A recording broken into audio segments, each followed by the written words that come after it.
Content ఎలా చేయాలంటే కంచె చేను మేసినట్టు, లేదా కంచె చేనును మేయమని పిలిచినట్టు. కంచె ఉన్నది రక్షించడానికి, చేనును రక్షించడానికి.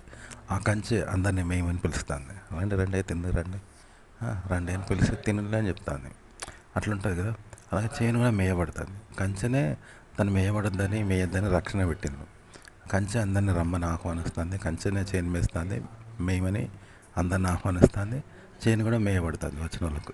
చేను తనంతట తానే మేయబడుతుంది, అందరికీ రక్షించుకోవడం లేదు. మరి కంచె పెట్టినోడు రక్షకుడు కదా, వాడేం కావాలి. అట్లుంటుందంట కంటెంట్. అంటే అమ్మాయిలకు లైన్ వేయడము, ఆఖరికి అక్రమ సంబంధాలు ఎలా పెట్టుకోవడము, ఆంటీరీలా పటాయించడము, ఇలాంటివన్నీ లవ్ టిప్స్ ఇలాంటివి అనమాట. అంటే ఇప్పుడు మనిషి మంచోడు తెలుసు కదా, ఆరోగ్యమైన మనిషి ఎట్లుంటాడు. కానీ పిచ్చోడు ఉంటారు చూసిన, పిచ్చిలేసి ఈ మధ్య కిరాకులేసి పిచ్చిలేసి ఉంటాడు. అదే మంచి అన్నాం అనుకో, అరే ఇదేంది పిచ్చి మంచా అంటాం కదా.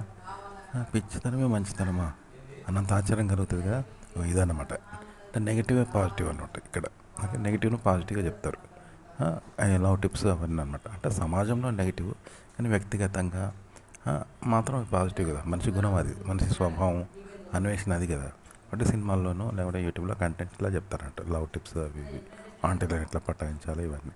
అక్కడ శృంగారం గురించి కూడా చెప్తారు, శృంగార చిట్కాలు ఇవన్నీ అలాంటివి. అలా చెప్పండి.